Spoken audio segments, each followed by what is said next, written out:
Bom, boa noite, meus irmãos, minhas irmãs. Namastê. O Deus que habita em mim saúda o Deus que habita o coração de todos vocês.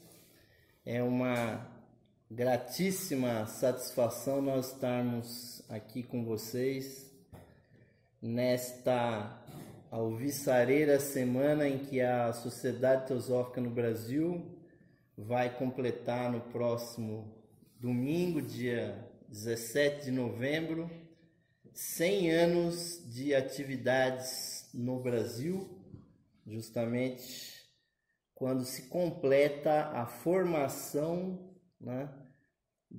da Seção Nacional da Sociedade Teosófica no Brasil. Então vocês podem ver que um século vai bastante rápido, né? Não é fácil realmente a gente mencionar que tem um século que uma coisa existe, e na verdade existem lojas no Brasil mais antigas do que a própria Seção Nacional, né? Porque a Seção Nacional foi a união de 7 lojas teosóficas, entre as quais a Loja Teosófica São Paulo, que foi fundada no mesmo ano de 1919, no dia, acho que lá pelo dia 20 de janeiro daquele ano, foi fundada, que dia que é mesmo, cara? 18 de janeiro de 1919, irmãos provenientes da loja Albor, da Loja Teosófica Albor da cidade de Santos, que é a pioneira do estado de São Paulo, vieram para a capital e aqui acabaram fundando a primeira loja teosófica da cidade de São Paulo, que depois se instalou ali na rua Líbero Badaró, naquela época que os telefones da cidade de São Paulo só tinham 4 dígitos, né? Então era facinho de... era uma milhar, você telefonava para a loja teosófica, né? A primeira loja teosófica do Brasil foi a assim chamada loja Dharma, lá no Rio Grande do Sul, em 1902, né? Fundada por irmãos militares que navegavam muito aí pelos litorais aí, na Argentina, no Brasil, acabaram fundando a sociedade lá. Depois a sociedade, depois do Rio Grande do Sul, foi fundada no Rio de Janeiro, onde o grande baluarte da Sociedade Teosófica no Brasil foi o general Raimundo Pinto Seidel, que foi justamente o responsável por fundar as primeiras lojas lá no Rio, principalmente a loja teosófica Perseverança, que tem muito mais do que um século já de existência. Não por acaso esse nome, né? Perseverança, ela está lá até hoje, tá? Acho que com 110 anos de funcionamento. Depois de muitas décadas no Rio de Janeiro, a Sociedade Teosófica passou uma temporada aqui em São Paulo, né? E hoje ela está sediada na cidade de Brasília. Depois nós vamos ver algumas imagens aí. Então, congratulo-me com todos aqueles que estão aqui presentes, que são membros da Sociedade Teosófica, que são atuais presidentes de loja teosófica, de ex-presidentes de loja teosófica, como foi ali o irmão Ismael, como é o irmão Jorge, a irmã Samira, né, que também já esteve aqui à frente de lojas teosóficas. Um trabalho realmente de formiguinha que a gente vem fazendo aí há tanto tempo, mas sabendo, meus irmãos, que esse trabalho que hoje está presente em cerca de 70 países, né? A Sociedade Teosófica está nessa quantidade de países, sendo uma organização internacional que já vai pelos seus 140 e tantos anos de atividade.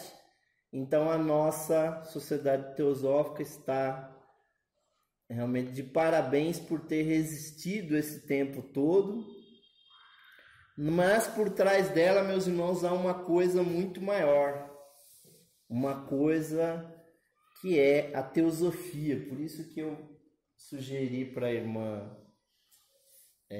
Samira, que é a diretora de estudos aqui da loja, a gente dar uma palestra sobre isso, porque são duas coisas fundamentais na sociedade teosófica: a existência dessa sabedoria divina, dessa sabedoria secreta, cujo nome, meus irmãos, varia muito de cultura para cultura. Na verdade, o Ocidente aqui não tinha uma palavra para essa sabedoria, porque no Oriente era chamada de Gupta Vidya, né?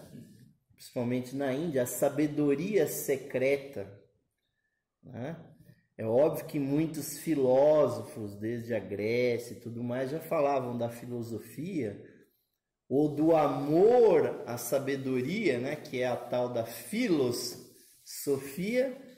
mas a sabedoria divina, ou teosofia, que já era predicada por muitos ocultistas medievais no Ocidente, ela também, né, teve teve os seus predecessores, e os predecessores são justamente aqueles seres que nós chamamos os Mahatmas, né?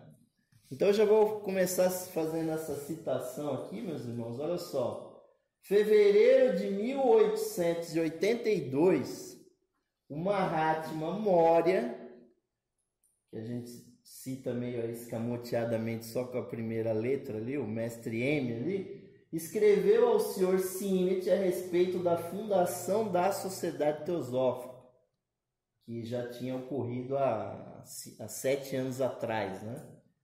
1 ou 2 entre nós esperávamos que o mundo houvesse progredido já, tanto intelectualmente, ainda que não intuicionalmente. Quer dizer, havia um progresso intelectual, mas nem tanto um progresso espiritual, mas já era um momento, que a doutrina oculta pudesse obter uma aceitação intelectual e que se pudesse dar um impulso para um novo ciclo de investigação oculta.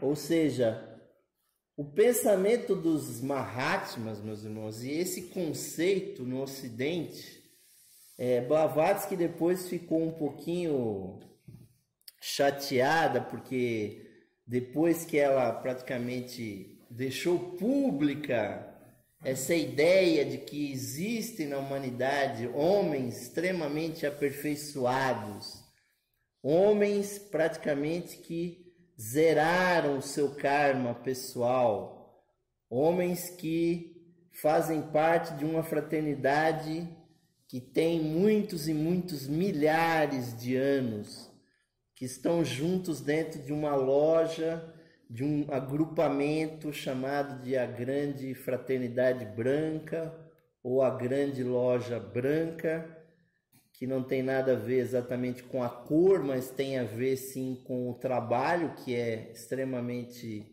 impessoal, um trabalho totalmente altruísta que eles fazem, né? E eles estão acompanhando a evolução da humanidade há muitos e muitos.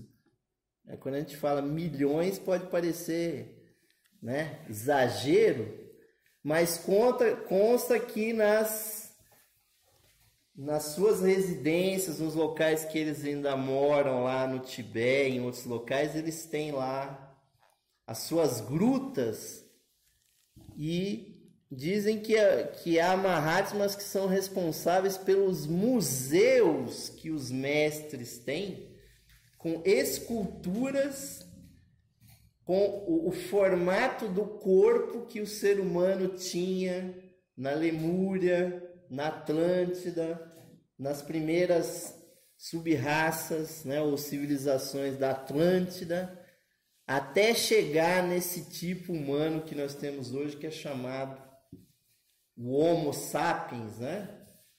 Ou o Homo econômicos, aí, como querem rebatizar o homem atual, o Homem sapiens sapiens, né?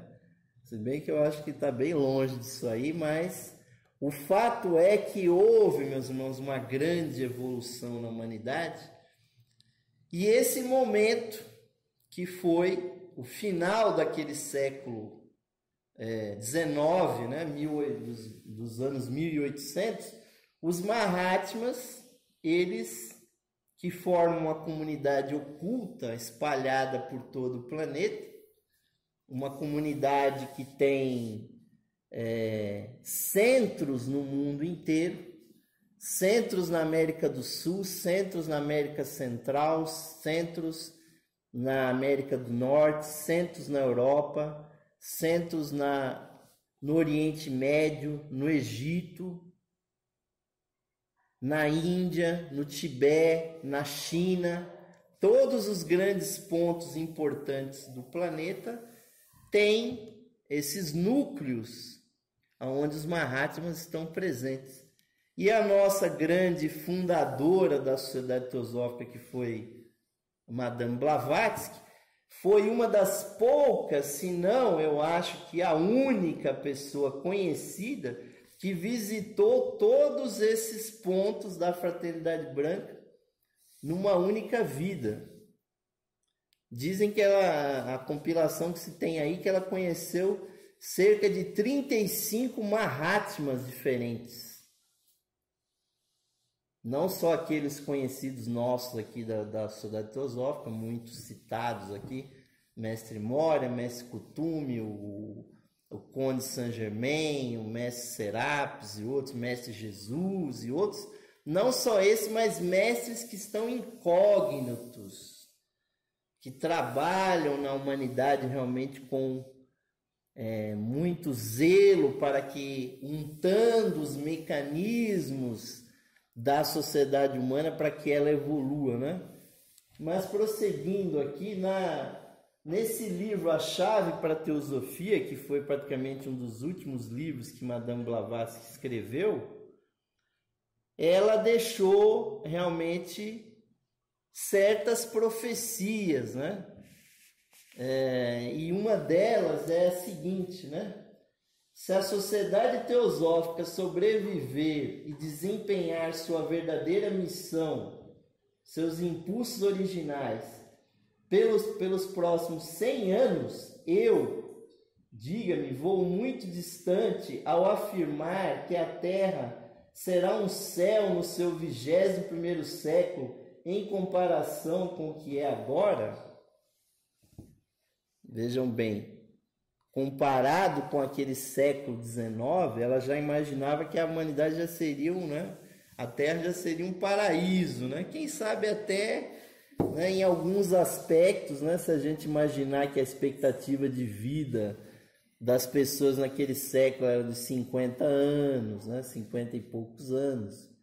Hoje até o brasileiro aí já está vivendo os seus 75, 77 anos, né?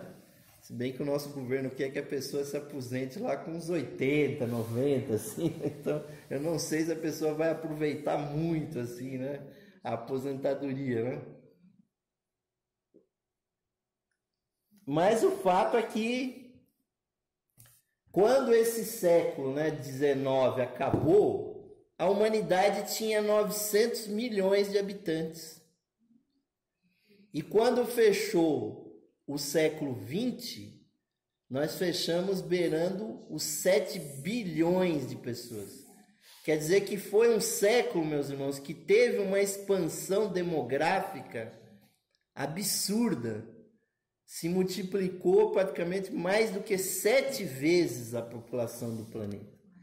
E mesmo que tenham havido, mais de 100 conflitos internacionais e 2 guerras mundiais que mataram diretamente 200 milhões de pessoas, ainda tem gente esperando o fim do mundo ainda, Mas se em 100 anos morreram 200 milhões de pessoas chacinadas na base da bomba, do tiro, bomba nuclear, com a inclusão de novos artefatos como os aviões, como submarinos, como mísseis, teleguiados, né? A gente podia ficar aqui dando uma palestra inteira só sobre os novos armamentos que foram incluídos no arsenal humano nesse último século. Mesmo assim, a humanidade se multiplicou por 7.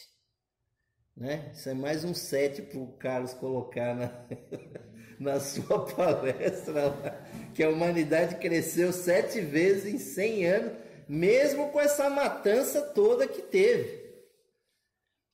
E os Mahatmas pareciam que estavam bem conscientes disso, meus irmãos, porque tinha mais, né, profecias, né? Se a Sociedade Teosófica sobreviveu aí nesses 100 anos no Brasil, ela foi criada um pouquinho depois da Primeira Guerra Mundial, e eu tive o prazer de conhecer, né, o Jorge e a Samira também conheceram pessoas históricas aqui na Sociedade Teosófica, como o senhor Maximino Rocha, né, como Terezinha Rocha, que vieram lá daquela década de 20. Levaram uma loja teosófica São Paulo da década de 20 até a década de 80, quando eu e o irmão Ismael ali, nós nos filiamos na Sociedade Teosófica. Eles disseram aqui, nós estamos aqui desde a década de 20. Deve ter sido os Mahatmas que mandaram vocês aqui. Porque eles iam trocando a presidência da loja, a hora era o marido, a hora era a esposa. Depois eles deixavam alguém ser o presidente da loja, mas eles estavam ali, né? Personalidades históricas foram da loja Teosófica São Paulo, como Vital Brasil, né? Fundador do Instituto Butantan, né? Como Armando Salles, não aquele que fundou a USP, mas que foi do governo aí do estado de São Paulo, né? Na época da Adhemar de Barros, e fundou lá o Centro Rádio. Então esse aí é o logotipo da comemoração do centenário da Sociedade Teosófica. Então essa aí é a foto da sede da Sociedade Teosófica em Brasília, né? A expansão, digamos assim, dos imóveis da Sociedade Teosófica nessas últimas épocas foi fantástica, principalmente lá em Brasília, né? Só o terreno onde está essa sede, que ele não ocupa nem, acho que 1/5 do terreno, são mais de 6.000 metros quadrados. Ele dá saída para 2 ruas.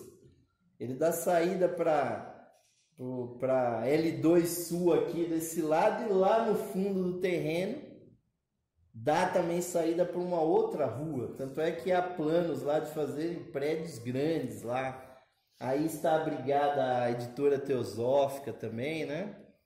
E esses irmãos de Brasília tiveram realmente essa visão e tiveram condições financeiras de comprar e doar para a Sociedade Teosófica também essa grande gleba de terra que hoje, segundo as últimas informações que eu recebi, são 800 hectares. São 8 quilômetros quadrados de terra. Eram 5 fazendas que foram juntadas e hoje faz o que é o Instituto Teosófico de Brasília. O Instituto Teosófico de Brasília, que ali nesse local, meus irmãos, você vê que o terreno é muito estranho, né? Porque é o final do quadrilátero do Distrito Federal, né? E não pense que eu estou perdendo o fio da meada, que nós estamos falando dos Mahatmas. Daqui a pouquinho vocês vão ver aonde que entra isso. Porque esse que vocês estão vendo aqui, meus irmãos, é o tempo que era para ter sido dedicado à escola esotérica da Sociedade Teosófica em Brasília. Só que nesse prédio, na época, né, foram gastos $500 mil, né? E o prédio não é só isso que vocês estão vendo, ele tem um subterrâneo ali, que é maior do que a parte de cima, né?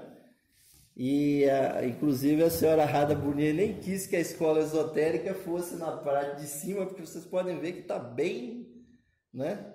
Quando você entra na propriedade, a primeira coisa que você vê lá embaixo é para vocês terem uma ideia da dimensão desse Instituto Teosófico, O dormitório ele tem uma distância do refeitório de 500 metros. Vocês têm, quando eu fui com a minha esposa lá no 1999, eu me lembro de eu ter alugado um carro, porque ela estava grávida, para a gente tomar café, almoçar. Eu ia de carro do dormitório até o refeitório, e depois para chegar nesse tempo são mais uns 700 metros, quer dizer, você fica andando dentro do terreno, de tão grande que ele é. E foram projetados para... Aqui eu nem tenho foto dos dormitórios, mas foram projetados 8 grandes prédios, que acabaram sendo construídos apenas 2. Mesmo assim, nesses 2 prédios já cabem 200 pessoas para ficarem perfeitamente acomodadas com a sua caminha lá, bonitinho, né? E eu me sinto honrado de ter participado desde o ano de 1992, quando esse Instituto Teosófico foi inaugurado, né? Hoje ele se chama também, além de Instituto Teosófico, é chamada a Fazenda Nascentes, porque existem 11 cachoeiras nesses 8 quilômetros quadrados, cujas nascentes vão dar lá embaixo o Lago Paranoá, da cidade de Brasília. Aqui está mais ou menos a 60 quilômetros da cidade de Brasília, que vocês devem conhecer, se não pessoalmente, mas pelo menos por fotos, que é aquele Lago Paranoá. Ele nasce justamente nessa região. O templo foi feito no estilo, era para ter sido estilo grego, tudo mais, né? E ali inclusive tem um programa aí que todo mundo que vai lá é obrigado a fazer, que é passar o pôr do sol no templo, né? Porque ele está voltado ali pro oeste, então é maravilhoso você ver o sol descendo no horizonte ali. É uma coisa magnífica. E aqueles que são da escola esotérica e tiveram a oportunidade de conhecer lá os subterrâneos ali, né? Também é muito impressionante aquela parte de baixo, né? É uma pena que não está aberto para todos, né? Mas se vocês quiserem, né, conhecer lá embaixo, basta ingressar na escola esotérica da Sociedade Teosófica. As regras não são muito fáceis, precisa ser vegetariano, precisa ser abstêmio, precisa ser realmente uma pessoa dedicada à teosofia, ao estudo da meditação, viver o caminho realmente que leva ao mesmo caminho que os Mahatmas trilharam, né? Mas São Paulo não está muito fora disso, porque nós temos aqui em São Paulo também dois grandes centros teosóficos. O centro Raja, né, Itapecerica da Serra, que tem também lá acomodações para umas 50, 60 pessoas. Inclusive agora no fim de semana vai ter um evento muito grande lá.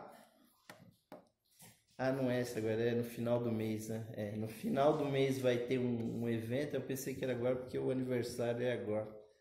Mas no final do mês vai ter um evento lá muito grande. Vale a pena conhecer o Centro Raja também. Que aqui é a parte dos dormitórios, né? E aqui vocês podem ver a biblioteca do Centro Raja, que originalmente era um espaço de uma loja maçônica, tanto é que tem lá o esquadro compasso lá. Mas como aquela loja maçônica não se reunia lá há mais de 20 anos, foi até eu mesmo que sugeri para a Nilce Helena, presidente, falou: por que você não transforma esse espaço aqui na biblioteca? Não tira aqueles livros lá de uma salinha muito pequena, não traz para cá. Aí foram feitos assim janelas, vitrais muito grandes, né? É uma biblioteca que deve ter mais ou menos uns 5.000 livros só de esoterismo, de ocultismo. Vale a pena ir lá no Centro Raja só para visitar e para estudar essa biblioteca, porque é a Alexandria aqui da Sociedade Teosófica em São Paulo, né? Quando eu fui presidente da loja São Paulo, quando era lá na Anitta Garibaldi, né? Quando eu tomei posse da presidência da loja, das primeiras prioridades minhas era abrir mais ou menos uns oito estantes de livros que estavam trancadas há uns 20 anos com uns cadeados, né, que ninguém tinha mais a chave. Eu falei, eu vou abrir esse cadeado aí no sistema. Você enfia ali uma chave de fenda ali, vira, o cadeado abre a perna, e separei justamente aqueles livros que estão ali no armário da loja de São Paulo, que são os livros modernos de teosofia, né, editados da década de 60 para cá. E falei, todos esses outros 2.000 livros vamos mandar lá para o Centro Raja, porque alguém vai catalogar livros em inglês, livro em italiano, livro em espanhol, livro em francês, verdadeiras moscas brancas ali de livros teosóficos que não ia ter como você emprestar para uma pessoa um livro, para a pessoa italiana é Il lato nascosto della cosa, né? Quer dizer, o lado oculto das coisas, mas escrito em italiano. Qual é o brasileiro que está lendo esse livro assim? O livro que você virava a página, ele já queria sair fora a página, já estava até já, né, esfarelando já na tua mão. Eu falei, não, isso não pode ficar aqui, né? Vamos separar os livros modernos, vamos mandar o resto para lá. Mas é um centro teosófico que está aqui nas imediações da cidade de São Paulo, é a nossa querida Instituição Teosófica Pitágoras, exatamente onde nós estamos, que foi um local planejado para quê? Para que houvesse aqui as atividades esotéricas, né, com S, da Sociedade Teosófica. Esse prédio foi planejado para ser a sede da escola esotérica, a sede da maçonaria mista, a sede da tábua redonda, que é para crianças. Agora nós temos aí, depois de anos, também veio para cá a Igreja Católica Liberal. Quer dizer, aqui, inclusive funcionava, eu cheguei a pegar aqui, né? Agora virou também a reunião do saudosismo. Cheguei a pegar aqui o funcionamento da loja Crotona, né? Que só o Jorge que lembrava o nome da loja. Porque quando eu cheguei a visitar aqui a loja Crotona, ela se reunia ali naquela sala que tem a antessala do lado da cozinha, que eram as senhorinhas que ficavam ali às 5 horas da tarde na sexta-feira tomando um chazinho. Eu falei, mas o que é exatamente? Eu falei, não, isso aqui é a reunião da loja Crotona, né? É um chazinho e tal. Elas pegavam um livrinho ali, liam uma página do livro, comentavam, né? Então, aí eu não sei porque a loja Hagioga também funcionava naquele dia, né? Só que mais tarde, né? Às 8 da noite. Então, o Pitágoras, meus irmãos, podemos dizer assim, que é a nova Crotona, né? Porque depois que o Silônio e outros lá derrubaram a escola do Pitágoras na Grécia, a coisa ressurge aqui no Brasil, né? E temos que lembrar, né? Óbvio que a gente não vai conseguir lembrar, mas eu tinha lá em mãos lá uma foto do saudoso João Batista Brito Pinto, ex-presidente da Sociedade Teosófica no Brasil, né? Isso aí, inclusive, acho que ele dando uma palestra na loja Nirvana, lá no Rio de Janeiro. Eu sei disso porque eu tenho a foto desse símbolo aqui, que é muito bonito, lá da Sociedade Teosófica, né? Mas a sede da sociedade era em São Paulo. Ou o nosso querido Joaquim Gervásio Figueiredo, que vocês podem ver que tem ali uma placa ali, auditório Joaquim Gervásio Figueiredo, que é um dos fundadores, se não o principal fundador aqui dessa instituição teosófica Pitágoras, que era também um dos presidentes do Círculo da Comunhão do Pensamento, né? Grande tradutor de obras teosóficas, praticamente esses livros que a editora Pensamento lançou, ele que foi um dos tradutores. Ele era maçom da maçonaria mista e também da maçonaria masculina, e foi membro da Academia Maçônica de Letras do Estado de São Paulo, e editou esse livro que ainda existe, publicado, está sendo publicado até hoje pela editora Pensamento, que é o Dicionário de Maçonaria seus mistérios, ritos, filosofia, história. Quem nunca viu a cara do nosso querido Joaquim Gervásio Figueiredo, fica aí os nossos, né? Sinira Riedel também podia ter, mas eu não tinha foto, né? Desse pessoal antigo aí. O pessoal nem queria nem ter carteirinha, né? Imagina te arranjar uma foto deles, era uma dificuldade, né? Mas aqui tem uma foto aí da Dona Olinda também, que a gente não poderia deixar de citar aqui. Foi presidente aqui dessa instituição durante muitos anos, né? Quer dizer, meus irmãos, a ideia que os Mahatmas apregoaram lá no passado, ela continua ecoando até os dias de hoje. E muito mais pode e poderá ser feito pela teosofia. Porque Madame Blavatsky e outros grandes teósofos, né, que circularam aqui nesse mesmo ambiente onde nós estamos, e pelo mundo afora, a sociedade teosófica, eu acho que ela só não está nos países onde há o islamismo, que persegue as filosofias ocidentais. Nos outros países a sociedade teosófica está presente, inclusive sendo pioneira em muitas coisas, principalmente as lideranças femininas. Tivemos Madame Blavatsky, tivemos Annie Besant, Radha Burnier, né, presidente da Sociedade Teosófica durante muitos anos, grandes escritoras, grandes oradoras.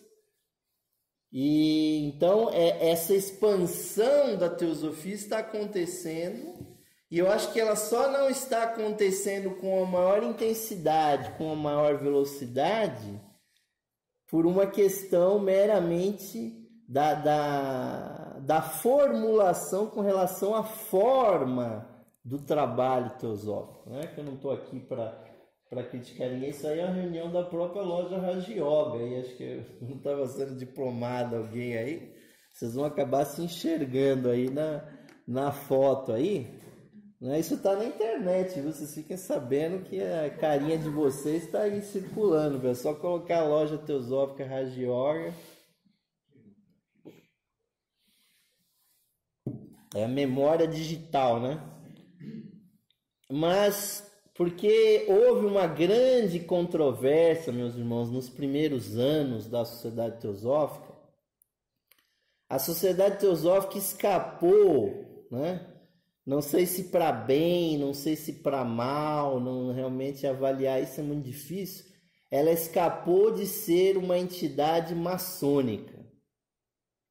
A ideia original de Blavatsky com Olcott, inclusive a editora teosófica lançou aí o primeiro e o segundo volumes do diário do Coronel Olcott ali, que tá aí, tem os únicos dois que tem foto aqui agora e fora o Pitágoras ali, né? Mas o Coronel Olcott era um famoso maçom americano, participou da investigação do assassinato, né, fatídico de Abraham Lincoln. Era um cara assim que uma pessoa com muita influência na política, na maçonaria americana. Quando ele encontra Blavatsky, e Blavatsky disse para ele que sabia tudo de maçonaria, que sabia os sinais, os toques, as palavras, a questão dos graus e isso e aquilo. Ele falou assim: mas como é que você sabe tudo isso? Falou assim, Blavatsky disse para ele o seguinte: a maçonaria existe na Índia desde antes de Jesus Cristo. E lá a maçonaria é levada como uma coisa extremamente espiritual e não tem nada a ver com esse negócio de fazer banquete que os maçons aqui do Ocidente fazem. Lá a gente estuda os mesmos graus, os mesmos símbolos, as mesmas ferramentas, porque isso é uma coisa que vem de muito tempo atrás, desde a época do Egito, da Babilônia, e vai voltando para trás até chegar lá na Atlântida. Então falou, eu sei isso porque eu estudei isso, inclusive os avós dela também eram maçons da maçonaria de Cagliostro, que era uma maçonaria muito esotérica, é uma maçonaria para homens e mulheres. E ela disse assim, ó, nós estamos aqui nos Estados Unidos, um país que foi fundado sobre muitos preceitos maçônicos, porque quem não sabe disso não conhece a história dos Estados Unidos. A própria planta, né, baixa da cidade de Washington é simplesmente o traçado dos símbolos maçônicos principais, do esquadro do compasso, da estrela de 5 pontas. As ruas se cruzam assim de uma maneira que quem está lá não entende nada. Agora você tem que olhar aquilo para a planta de Washington, é a representação dos símbolos maçônicos. Daqueles homens que assinaram a primeira Constituição dos Estados Unidos, 90% deles eram maçons. Mas, meus irmãos, tudo isso era motivado pelo quê? Pela ânsia de levar para a humanidade essa filosofia, essa sabedoria secreta, que tem pilares muito definidos. A teosofia se baseia em coisas extremamente visíveis, quais são as suas colunas fundamentais. A primeira delas, a unidade de toda a vida, que tudo está interconectado, que os seres espirituais estão conectados com os terrestres estão conectados com os espirituais, que a natureza é feita pelos espíritos da natureza, os anjos, que são os grandes transmissores dos pensamentos divinos, né? E todos nós, seres humanos, estamos conectados com os outros reinos da natureza. Tudo é um grande complexo, é uma grande sinfonia de seres que estão conectados uns com os outros. Esse é o grande dogma da teosofia, né? Dizem que a sociedade teosófica não tem dogmas, mas esse não dá para escapar. É que o mundo é uno. Não existe, existe sim a grande heresia, a heresia da separatividade. Quando você se distingue das outras pessoas, quando você diz eu sou brasileiro, eu sou argentino, eu sou boliviano, eu sou russo, eu sou americano, eu sou japonês, você começa a criar divisões mentais numa coisa que é una. E que a gente pôde constatar quando o Yuri Gagarin chegou lá no espaço.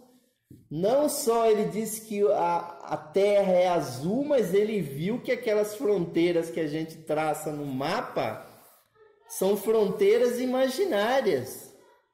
Não existem, são psicológicas. Outro grande pilar da teosofia, a existência da grande lei de harmonia, meus irmãos, a lei de causa e efeito. Que tudo que está acontecendo no mundo, todas as coisas boas, más, belas, feias, ruins, boas, né? Tudo isso tem uma causa e cada causa vai ter o seu efeito. Então o universo é regido por essa lei de harmonia que os orientais chamam de lei do karma, mas que Newton pôs isso na forma matemática de que para toda ação corresponde uma reação com a mesma intensidade, mas em sentido oposto, que permite que um carro ande, que permite que um foguete, um avião levantem no ar. Acontece tudo isso, meus irmãos, em todos os reinos. No reino físico e também nos reinos psicológicos, nos reinos espirituais. Porque meus irmãos, o grande chamado é o chamado à ação. Nós estamos no mundo para agir. Estar no mundo é um ato de ação, é um ato de karma, e esse karma vai ter o seu retorno. Então, aquele que é realmente, que conhece a teosofia, sabe que nós precisamos trabalhar com essa lei a nosso favor. Então, o que Blavatsky, esses outros teósofos, essas pessoas estão fazendo aí há tanto tempo, né? Vejam bem, nós estamos aí apresentando para vocês um pendrive aí com 1.200 palestras teosóficas gravadas nos últimos 30 anos. O que tem nessas 1.200 palestras, meus irmãos? É a ação de semear as ideias teosóficas. Você semear isso, né? Então, a semeadura é livre, agora a colheita vai ser obrigatória.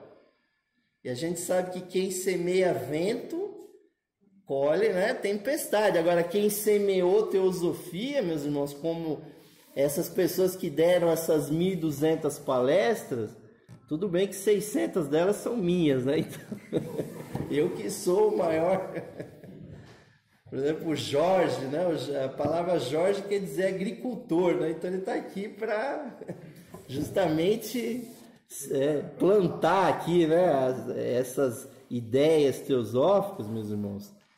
E a outra grande ideia teosófica, meus irmãos, que é a lei que é correlata com o karma, que é o grande princípio da reencarnação, da preexistência da alma, que nós continuadamente retornamos a esse mundo. E há um nexo causal, um nexo kármico entre o que a gente fez lá no passado e o que está acontecendo agora. Não adianta a gente amaldiçoar o presidente, amaldiçoar esse ou aquele, porque se nós estamos sofrendo alguma coisa hoje, porque foi isso que nós plantamos lá atrás. Cada benefício, cada malefício que nós estamos colhendo hoje é fruto dos nossos pensamentos, dos nossos desejos, dos nossos anseios, dos acertos e dos erros que nós fizemos nas vidas anteriores, que nós estamos colhendo agora. Quem sabe estar aqui nesse espaço é uma coisa boa que a gente fez, que permitiu que a gente estivesse. Veja bem, qual é a chance matemática de você chegar, né, e se filiar em 200 milhões de habitantes que tem no Brasil, você se filiar numa entidade que tem 700 membros? É a mesma coisa de você acertar a linha na agulha assim a 10 metros de distância, você jogar a linha e ela entrar no buraco da agulha, né? Ou como diz aquela frase bíblica, né, que é muito mal traduzida, né? Mal, bem traduzida, sei lá o que, né? Que é mais fácil um camelo passar pelo buraco da agulha do que um rico entrar no reino dos céus, né? Só que camelo naquela época era o nome que se dava aquelas cordas grossas, né? Feitas de, sei lá, de juta, sei lá o que era. Então, obviamente que uma corda grossa não entra no fundo da agulha. Então, o que ele está citando ali? É a causa e efeito. A pessoa que está apegada com esse mundo não vai entrar para a espiritualidade. O que leva à espiritualidade, meus irmãos? Aí, perdida nos livros teosóficos, aí na Voz do Silêncio, fala do nirvana, né? É o grande objetivo da libertação espiritual. Ela diz o seguinte: o nirvana é fruto dos atos amorosos, dos atos caridosos, que são aqueles atos sem eu, sem ego, sem apego, onde você não se enxerga, você enxerga a necessidade do seu semelhante, do outro. São essas pedras que pavimentam o caminho até o nirvana. Então, meus irmãos, a senhora Annie Besant, outra presidenta da Sociedade Teosófica, ela disse o seguinte, que a teosofia, se a gente comparar ela com o mar, com o oceano, ela tem praias onde uma criança pode brincar tranquilamente. Agora, na teosofia, existem fossas abissais, onde mesmo um gigante precisa ser um exímio nadador. Porque quem enfrenta uma doutrina secreta, uma Isis sem véu, aí, esses livros teosóficos, ali você precisa ser um gigante intelectual para entender a Madame Blavatsky citando Roma, Egito, Grécia, Índia, Egito, Peru, tal. Na mesma página você vê ela circulando entre ideias espirituais do mundo todo, que não é o que as pessoas estão acostumadas. Ser teosofista, de uma certa forma, é isso, é você ser eclético, no sentido de você admitir que todos os seres humanos buscam essas coisas espirituais e cada um fez uma cultura diferente, fez uma literatura espiritual diferente, né? E também os Mahatmas, eles são muito importantes, porque através de Madame Blavatsky, que na verdade é uma pessoa que está há muitas encarnações trabalhando junto com os Mahatmas, entendeu? Existe um grande grupo, né, que o Sr. Lidbita chamou de grupo dos servidores dos Mahatmas. São almas que há dezenas de encarnações nascem junto com os Mahatmas, na mesma época dos Mahatmas, e trabalham para que aquelas causas dos Mahatmas possam acontecer. E Madame Blavatsky era praticamente a ponta de lança, né, dos Mahatmas. E por trás deles, meus irmãos, também existe o que? A prática da teosofia. A teosofia, meus irmãos, não é simplesmente uma teoria. Não são esses 3.000 livros que a Sociedade Teosófica publicou nesses 140 anos.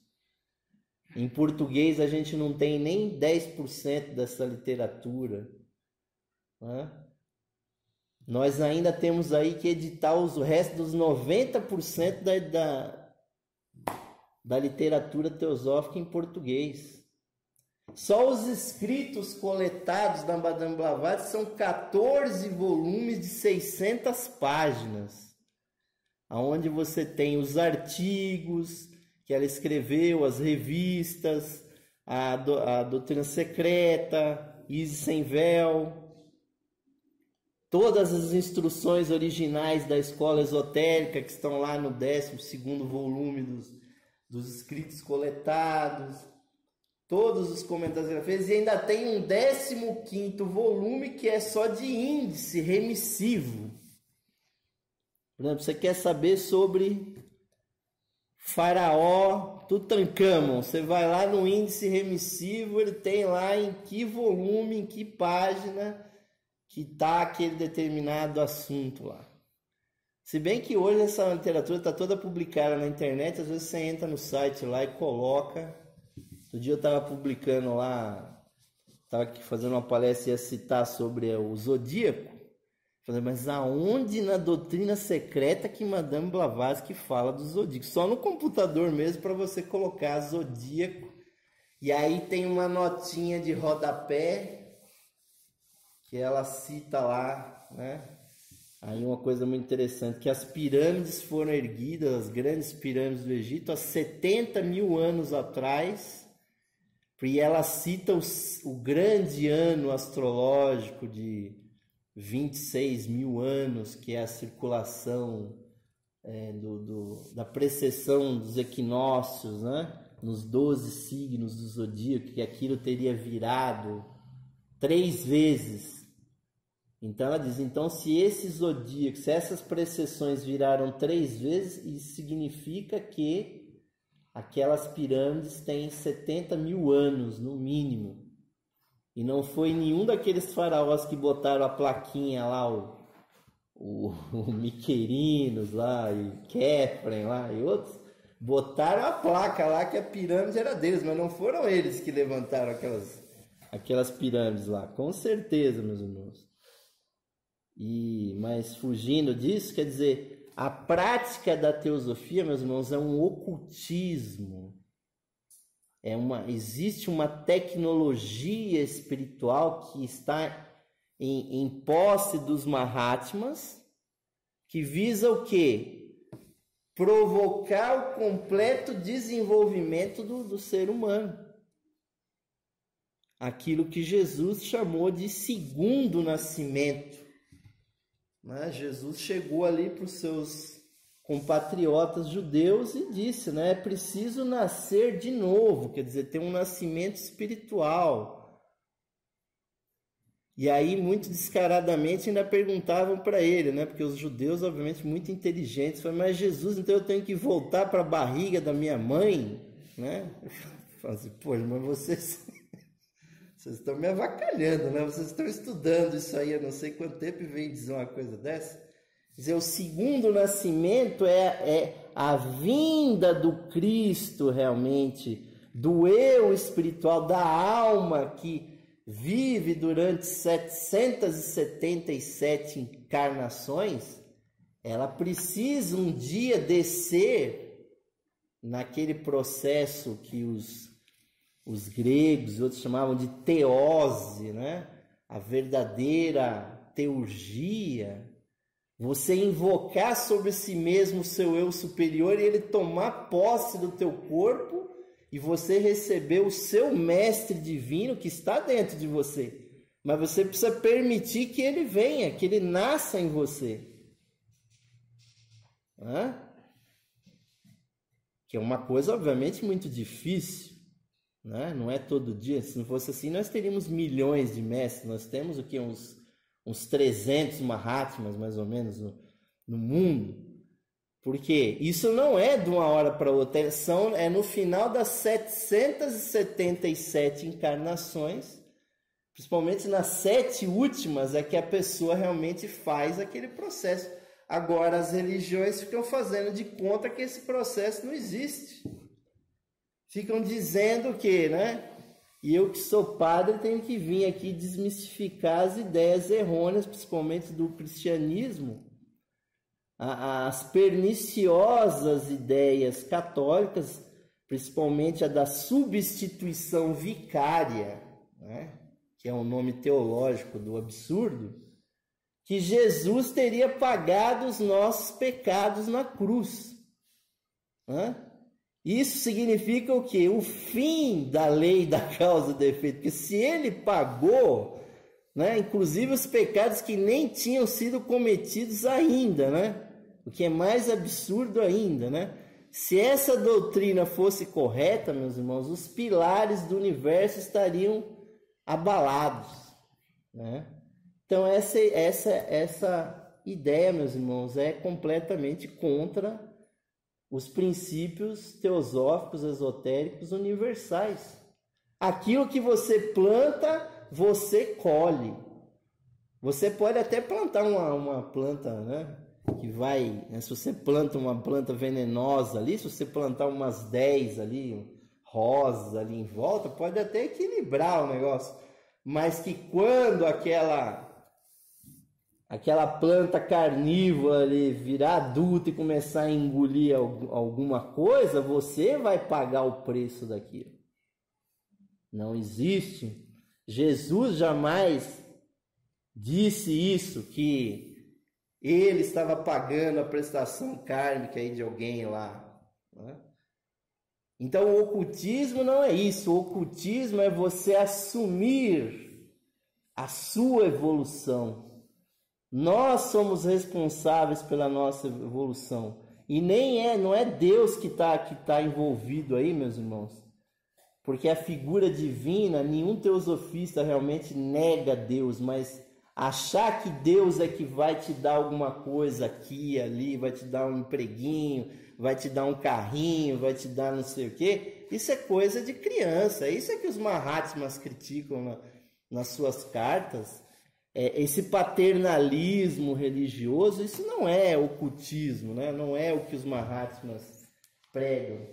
Então, esses dois Mahatmas, o mestre Mori e o mestre Kuthumi, eles não saíram da reclusão do seu esoterismo, porque eles têm lá o núcleo esotérico deles. O que eles fizeram indo atrás de Blavatsky, de outros teosofistas e tal, foi um gesto realmente muito importante, porque a gente pode dizer, principalmente o mestre Kuthumi lá, que é o da ponta direita lá, ele é uma pessoa que adora o Ocidente, ele ama o Ocidente.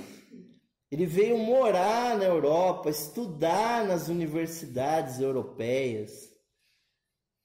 O Conde de Saint-Germain é outro que adora, que ama a Europa, ama as Américas, e tentou e tenta fazer tudo pela gente aqui no sentido esotérico. Né? Quer dizer, um inegoísmo tão grande que ele traz o esoterismo egípcio, né? Cabalístico e alquímico para a Europa, funda a maçonaria e a Rosa Cruz, e hoje a maçonaria em geral esqueceu do mestre. Bota lá uma cadeira no norte da loja, olha, a cadeira do mestre. Mas que mestre é essa? No Egito, aquela era a cadeira do venerável, era no norte. Porque era o fulano que era o mais importante, ele veio da Atlântida, era o mestre de sabedoria. Como é que alguém vai montar uma igreja, montar uma coisa espiritual sem dizer que não tem um hierofante que aciona aquela máquina? E então, os nossos mestres, através da senhora Blavatsky aí, trouxeram uma série de impulsos, né? Então, justamente no evento do final do mês, eu vou falar sobre os impulsos centenários da Grande Fraternidade Branca, que vocês vão encontrar o texto que eu vou ler para vocês nesse 6º volume da Doutrina Secreta. Lá nós temos esse texto aqui que diz o seguinte: entre os mandamentos de Tsongkhapa, que foi o reformador do budismo Gelugpa, no século 13, 14, lá no Tibete, há um mandamento que ordena aos arhats, quer dizer, aos iniciados, mestres, né, fazerem de século em século, em determinado período do ciclo, um esforço para esclarecer o mundo, inclusive os bárbaros brancos. Vejam bem, né? Os ocidentais fazem aquela coisa toda com os africanos porque são negros, ou com os indianos porque eles são meio escurinhos. O pessoal lá do Tibete tal chama os europeus, o pessoal daqui das Américas, de bárbaros brancos. Para vocês terem uma ideia, até bem pouco tempo atrás, a maior desgraça que poderia acontecer numa família indiana era alguém da sua família se casar com um ocidental. A sofisticação da barbárie está exatamente para outros brancos. Exatamente, mas por que os bárbaros brancos? Porque nós, meus irmãos, nós vivemos os brancos ocidentais, a nossa civilização judaico-cristã, branca, europeia, eurocêntrica, né? Escravocrata. Temos que fazer o meia-culpa, né? Nós vivemos desconectados da espiritualidade, e entre nós nunca nasceu um avatar. Aí é que é a maior desgraça que a gente não... Nunca nasceu um avatar na Europa, nunca nasceu um avatar nas Américas, nunca tivemos aqui o nosso Jesus, o nosso Maomé, o nosso Guru Nanak, nada. Porque nós realmente não merecemos. E lá no Tibete, o danado do Tsongkhapa, né? ele ordena a cada século que, em determinado período, que são os últimos 25 anos do século, fazer um esforço para esclarecer o mundo, inclusive os bárbaros brancos. Ainda completa. Até hoje, nenhuma dessas tentativas foi coroada de bons êxitos, ou de bom êxito. E a Sociedade Teosófica foi a penúltima dessas tentativas, porque agora está sendo feita uma outra tentativa, que é a expansão do budismo pelo mundo. Budismo pelo qual grandes teósofos também lutaram, principalmente a Madame Blavatsky e o Coronel Olcott. O Coronel Olcott, quando chegou lá na Ásia e percebeu que o budismo estava desaparecendo, o Olcott fez o catecismo budista. Veja só o desespero do maçom ocidental cristão, chegando lá e falou assim: pô, mas cadê os preceitos budistas? Não, eu vou escrever para vocês um catecismo budista. Eu vou desenvolver para vocês a bandeira do budismo, o hino do budismo. E é por isso que lá, né? Agora a geografia me falhou, aquele paizinho que tem para baixo da Índia ali, como é que é o... Sri Lanka, Ceilão, né? Ceilão, Sri Lanka, né?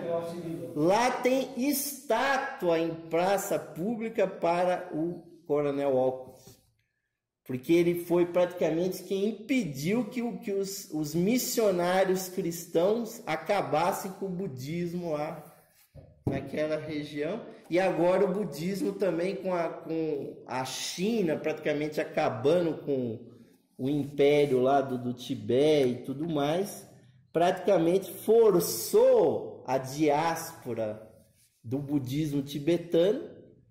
E o Dalai Lama foi recebido aonde? Na Índia? Na Sociedade Teosófica. Foi para lá que o Dalai Lama aportou, morou lá os primeiros 2 ou 3 anos dentro da Sociedade Teosófica e depois foi para Dharamsala, na Índia, que virou a sede do budismo. Né? Não vou ler esse resto, se vocês quiserem procurar isso lá, né? Tem muita coisa aí que... Quer dizer, a profecia é que até que um Dalai Lama se encarne no Ocidente, até que nós tenhamos o nosso Arhat, o nosso... Né? O nosso salvador do Ocidente, essas tentativas ainda vão dar errado, ainda podemos dizer assim. Em 1880, o mestre Kuthumi escreveu: os chefes querem o começo de uma fraternidade da humanidade, uma verdadeira fraternidade universal, uma instituição que se conheça em todo o mundo e atrai a atenção das mentes superiores. Porque a Europa, meus irmãos, foi o palco, durante mais de 2000 anos, o palco de uma série de guerras fratricidas. Inglês brigando com franceses, que brigavam com alemães, que invadiam não sei aonde, e antes tiveram lá os romanos e toda aquela bagunça lá. Então, o palco da espiritualidade da Europa e das Américas, um palco extremamente conturbado. No próprio Estados Unidos teve uma guerra civil lá, porque uns queriam manter a coisa escravocrata, a escravidão, e os outros não queriam um país unido, sem escravidão, sem perseguição contra seres humanos. Isso acabou decaindo numa guerra. Sendo que num país como o nosso, meus irmãos, aqui acontece uma guerra surda no nosso país, que há entre 50 e 60 mil assassinatos por ano no Brasil. O que em 10 anos dá 600 mil mortes. Nenhuma guerra dessas que são anunciadas no mundo, em 10 anos geraram 600 mil mortes. Mas isso é a estatística brasileira. Agora, pelo que o brasileiro mata? Pelo seu, não existe ideal, não existe causa, né? É uma matança pura e simples por egoísmo, por dinheiro, pela paixão, homicídio, feminicídio, até bombas aí, a pessoa explode aí na rua, né?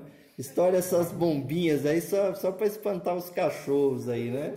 Coitados, agora tem um projeto para que tenha fogo de artifício sem explosão, né? Porque o fogo de artifício pode brilhar lá sem ter que espocar um barulho lá. Mas, então, os Mahatmas queriam, principalmente a Europa, que a Europa se reunisse, se unisse.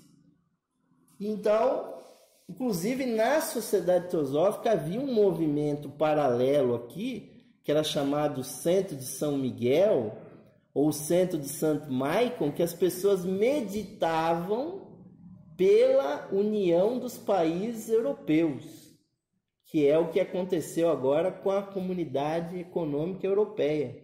Cada teosofista pegava uma bandeirinha de um país e meditava: eu desejo que a Alemanha se una com a Europa, eu desejo que a França se una, que Portugal se una, tal. Era uma forma, pensamento que os teosofistas mandavam.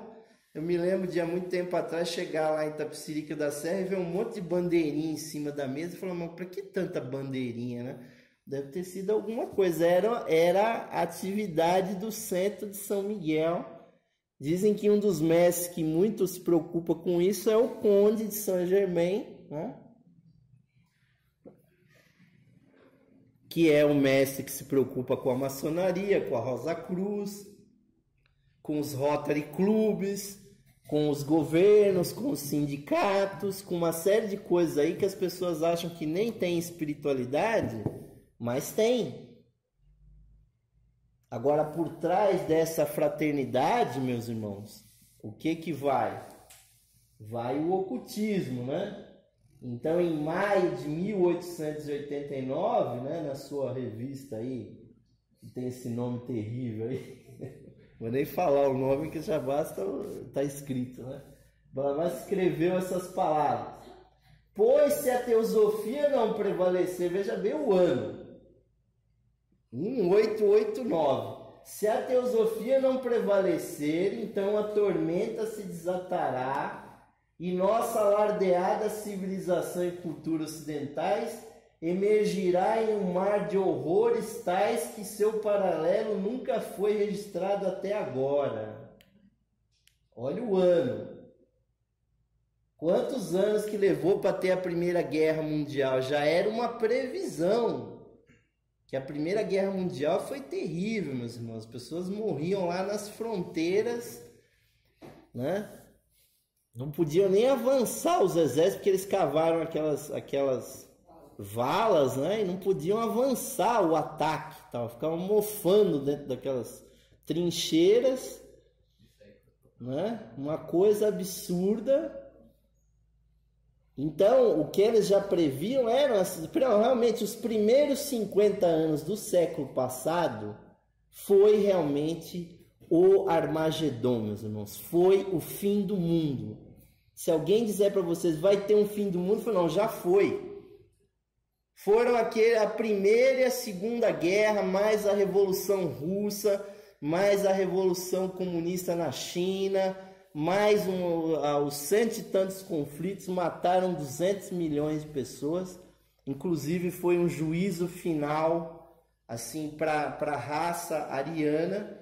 Muitos espíritos realmente foram colocados no nirvana intercatenário, só vão voltar lá milhões e milhões de anos lá na frente, vão se reencarnar quando os animais atuais forem humanos, aí eles vão voltar para nascer junto com eles.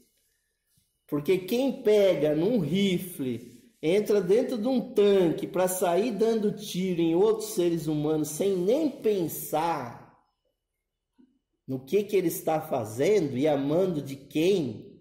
De um Hitler, de um Mussolini, de um Hirohito, né? É porque essa pessoa não merece ainda estar no reino humano. Essa pessoa não merece estar no reino humano. Porque não é porque você é um soldado que você tem que sair por aí dando tiro indistintamente. A pessoa precisa ter um pouquinho de tirocínio na cabeça, que a arma só existe para destruir outro ser humano. A arma não tem nenhuma outra função na natureza que não constranger e destruir, destroçar o corpo físico de seres vivos, principalmente seres humanos. Não existe função nenhuma para armamento nenhum que não essa. O exercício da violência é algo que é completamente avesso à ideia teosófica. Porque o que a teosofia ensina é a reverência, é o reconhecimento da espiritualidade dentro no coração de cada ser humano.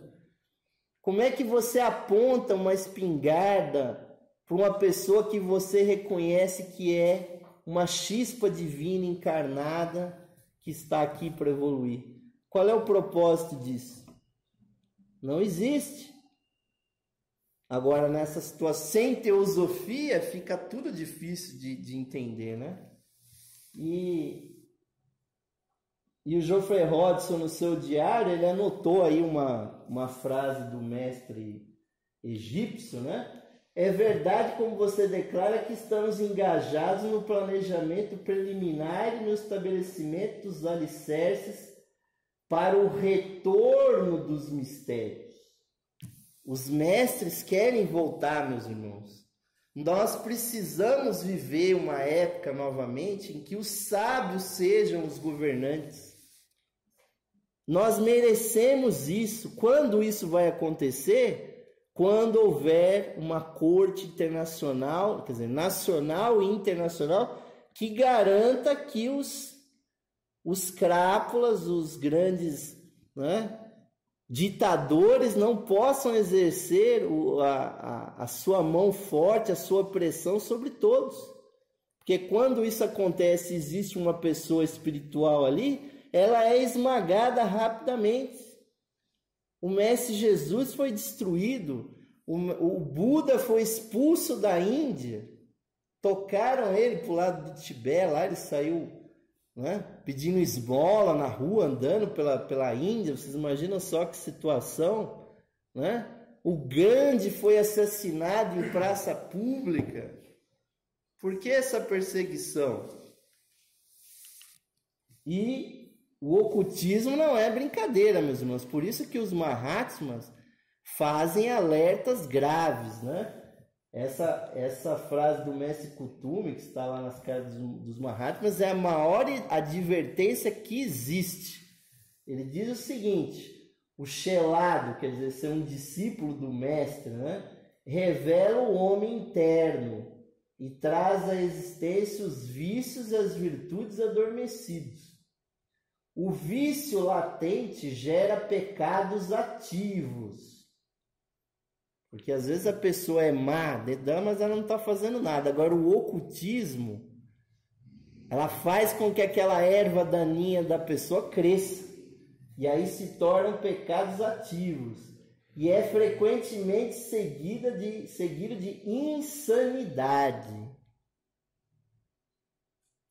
E ele então recomenda: ser puro, virtuoso, vive uma vida santa e serás protegido. Lembra-te, porém, de que aquele que não for puro como uma criancinha, melhor lhe será renunciar ao chelado. Essa é a ideia que você pode encontrar com o mestre de sabedoria e ser discípulo dele. Na época de Blavatsky, ela disse que 100 pessoas tentaram, através dela, se aproximar dos mestres. E só uma obteve sucesso. Muitas realmente ficaram loucas, muitas brigavam, muitas tiveram doenças físicas, psicológicas. Porque a gente não está ainda muito consciente das nossas dificuldades, né? E então, por que existe essa sociedade então teosófica, meus irmãos? É para aquilo que diz o Mahashohan. Na sua carta única ele diz: para que as nossas doutrinas ajam de forma prática sobre o assim chamado código moral, ou as ideias de retidão, pureza, autoesquecimento, caridade, etc., temos de popularizar o conhecimento da teosofia.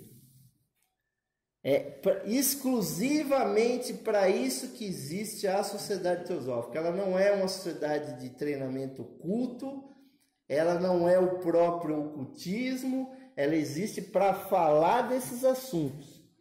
Ela é diferente da maçonaria, da escola esotérica, da Igreja Católica Liberal, da Távola Redonda. Esses movimentos são movimentos de ocultismo, elas desenvolvem realmente dentro daquele perigo lá que vocês viram lá atrás, mas a Sociedade Teosófica não, ela foi feita para divulgar.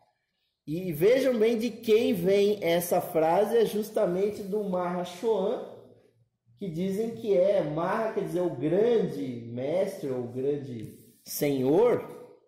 Quando o mestre Kuthumi e o mestre Mora queriam apoiar a Sociedade Teosófica, ele foi consultado, isso está na Carta dos Mahats, não sou eu que estou inventando aí, o pessoal da internet aí diz que a Osmar está inventando isso aí, procurem lá, né? Esse mestre chamou Kuthumi e Mora, vocês são lunáticos. Aonde que vocês acham que aqueles bárbaros brancos lá do Ocidente vão entender essas doutrinas, vão adotar essas doutrinas e vão viver de acordo com essas doutrinas? Ele achava que não ia dar certo, mas obviamente que depois ele deu um certo apoio, né? Então ele arremata: o que caracteriza o verdadeiro teosofista não é o objetivo individual e determinado de obter para si mesmo o nirvana. E nirvana, ele diz, que é a culminação de todo conhecimento e sabedoria absoluta. E isso, mesmo, nirvana, o que, afinal, é apenas um sublime e glorioso egoísmo. Mas sim, do teosofista se requer a dedicação, a busca com alto sacrifício do melhor meio para levar nosso próximo ao caminho correto, beneficiando o maior número possível de nossos semelhantes. E isso pode se dar na nossa profissão, na política, na economia, uma pleiade de maneiras que você pode atuar para atingir esse objetivo. Não é só a Sociedade Teosófica. A Sociedade Teosófica é uma eclésia, é um grupo de estudos muito aprofundados. E atingir o nirvana para esses mestres, para eles isso é egoísmo. Eles atingiram o nirvana, mas eles abdicam do nirvana para estar com a gente, para tentar salvar o mundo, né? E arrematando, meus irmãos, o mestre Kuthumi: imaginais que a verdade vos foi mostrada só para a vossa vantagem? Que rompemos um silêncio de séculos para proveito apenas de um punhado de sonhadores? As linhas convergentes de vosso karma vos trouxeram a todos e a cada um para esta sociedade, que é como que um foco comum, a fim de que possais, cada qual de vós, auxiliar a elaborar os resultados das iniciativas interrompidas em vossa existência anterior. Ou seja, os Mahatmas, ao ajudarem a fundar a sociedade, eles tinham consciência, como se diz lá no diário do Geoffrey Hodgson, que as almas que eram dos mistérios lá do passado, do Egito, da Índia, de Roma, de outros lugares, da Atlântida mesmo, elas precisam de um local para se reencontrar. É a Sociedade Teosófica. E eles reabriram essa porta para que isso fosse possível, meus irmãos. E, para finalizar, meus irmãos, essas duas frases maravilhosas de Madame Blavatsky, que é para a gente dar a nota final do que eu tinha para dizer. Nos idos dias de Sócrates e de outros sábios da antiguidade, como agora, aqueles que estão desejosos de aprender a grande verdade sempre terão sua oportunidade se apenas procurarem encontrar alguém que os conduza à porta de quem sabe quando e como. porque os mistérios continuam a existir, meus irmãos. Os Mahatmas continuam por aí, mesmo nessa nossa terra árida da espiritualidade que é o Ocidente, mas há Mahatmas por aqui e há o caminho até eles. E essa maravilhosa frase de A Voz do Silêncio é a última coisa que eu tenho para apresentar para vocês. Está bem, ouvinte, prepara-te, pois terás que viajar sozinho. O instrutor pode apenas indicar o caminho. A senda é uma para todos. Os meios para chegar à meta variam com os peregrinos. Ou seja, todos nós, meus irmãos, estamos por caminhos diferentes, tentando chegar no oceano da sabedoria, da teosofia, da Gupta Vidya. Então, aqui, meus irmãos, nós nos congraçamos e deixo aqui meus parabéns por esses 100 anos de Sociedade Teosófica no Brasil. É ela realmente que merece uma salva de palmas dentro dessa energia.